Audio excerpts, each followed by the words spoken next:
السلام علیکم ورحمۃ اللہ وبرکاتہ۔ ہمارے پچھلے جو ویڈیوز تھے وہ خواتین کے جاب سے ریلیٹڈ تھے اور اس میں ہم نے 3 ٹاپکس کو کور کیا تھا۔ آج کی جو ہماری ویڈیو ہے بہت اہم ہے اور آج کی ضرورت بھی ہے۔ چلیے سب سے پہلے ہم جانتے ہیں کہ سیرت سے ہمیں کیا کیا چیزوں کی رہنمائی ملتی ہے۔ احادیث کے اندر یہ بات ملتی ہے کہ نبی کریم صلی اللہ علیہ وسلم کے زمانے میں خواتین آپ صلی اللہ علیہ وسلم کے ساتھ جنگوں میں شریک رہتی اور وہاں پر جس چیز کی ضرورت پڑتی، وہاں پکوان کی ضرورت پڑتی، وہاں پر لوگوں کی تیمارداری کی ضرورت پڑتی، وہاں پر مرہم پٹی کی ضرورت پڑتی،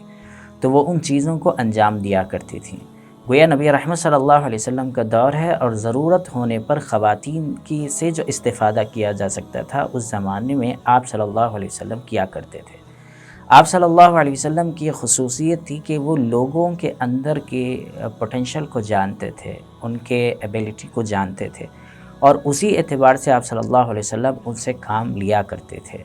کیونکہ مختلف لوگ مختلف ذہن کے اور مختلف صلاحیتوں کے ہوتے ہیں۔ ہر ایک کے اندر اللہ تعالیٰ نے الگ الگ انداز میں صلاحیت رکھی ہے، تو اس صلاحیت کے ذریعے سے وہ استفادہ آپ صلی اللہ علیہ وسلم کیا کرتے تھے تاکہ ملت کو فائدہ ہو۔ حضرت ربیع بنت معوذ رضی اللہ عنہ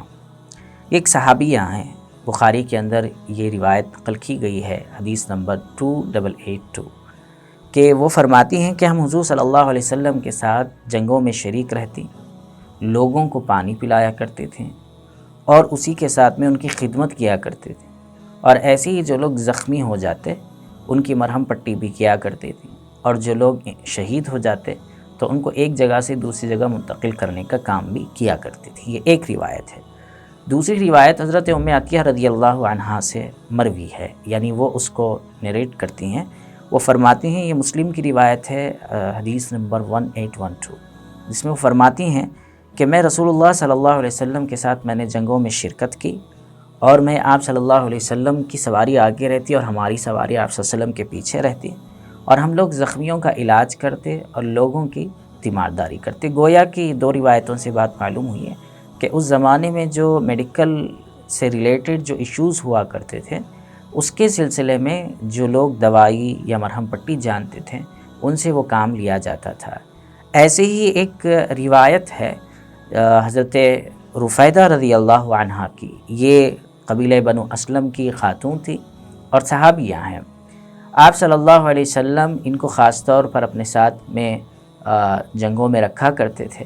اس میں ایک بات یہ ملتی ہے کہ آپ صلی اللہ علیہ وسلم نے دیکھا کہ حضرت سعد جو ہے رضی اللہ تعالیٰ عنہ زخمی ہو گئے ہیں غزوہ خندق میں۔ اس موقع پر آپ صلی اللہ علیہ وسلم نے لوگوں سے کہا کہ حضرت سعد کو رفیدہ رضی اللہ عنہا جس خیمے میں وہ مرہم پٹی کر رہی ہیں وہاں پر ان کو شفٹ کرو تاکہ وہ وہاں پر ان کا علاج کر سکے، اور روزانہ آپ صلی اللہ علیہ وسلم اس خیمے میں صبح اور شام جا کر حضرت سعد رضی اللہ تعالیٰ عنہ کی تیمارداری کیا کرتے تھے۔ تو گویا 2-3 روایتیں ایسی ہیں، اور بھی روایتیں ہیں، لیکن موقع کی مناسبت سے ہم نے یہاں پر 3 ہی روایت کوٹ کی ہیں، جس سے بات معلوم ہوتی ہے کہ زمانے کے لحاظ سے جن چیزوں کی ضرورت ہوتی ہے ان چیزوں کی ضرورت کو سامنے رکھتے ہوئے ملت کے فائدے کے لیے شرعی حدود کی رعایت کرتے ہوئے آپ صلی اللہ علیہ وسلم نہ صرف استفادہ کرتے تھے بلکہ استفادہ کرنے کی ترغیب بھی لوگوں کو دیتے تھے۔ آج کے زمانے میں مسلم خواتین اور مسلم بچیاں اگر وہ میڈیکل فیلڈ میں محنت کرتی ہیں، آگے بڑھتی ہیں، تو ایسی صورت میں امت کا بڑا فائدہ ہوتا ہے۔ پچھلے 8-10 سال پہلے تو مسلم خواتین ڈاکٹرز کی بہت کمی اور قلت محسوس ہوا کرتی تھی، لیکن اللہ کا شکر ہے ادھر کچھ سالوں سے خواتین نے اس فیلڈ میں اپنے آپ کو آگے رکھا۔ لیکن یہاں پر یہ بات یاد رکھنے کی ضرورت ہے کہ جو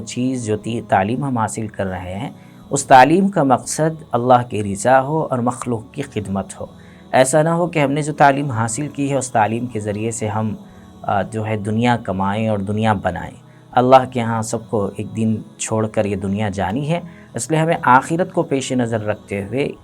ان فیلڈوں میں جیسے ڈاکٹر ہے، ڈاکٹرز کے اندر مختلف الگ الگ ڈپارٹمنٹس ہیں، کوئی آرتھو کا ڈاکٹر ہے، کوئی آپتھمولوجسٹ ہے، کوئی جو ہے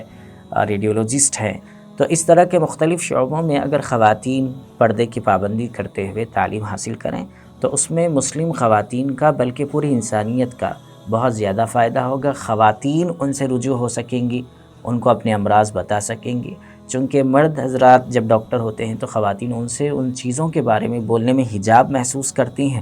اگر خاتون ڈاکٹر ہو تو اس کے ذریعے سے بہت اچھے سے وہ اپنی پوری چیزوں کو بتا سکتی ہے۔ اب یہاں پر جب ان سے رجوع ہوں گے مسلم خواتین سے، ڈاکٹر سے، تو ایسی صورت میں ان کو 2-3 فائدے ہوں گے۔ ایک یہ ہے کہ اسلام چونکہ تعلیم سب کے ساتھ مساوات کی دیتا ہے، انسانیت کی دیتا ہے، تو جتنا مرض ہوگا وہ اتنا ہی بتائیں گے۔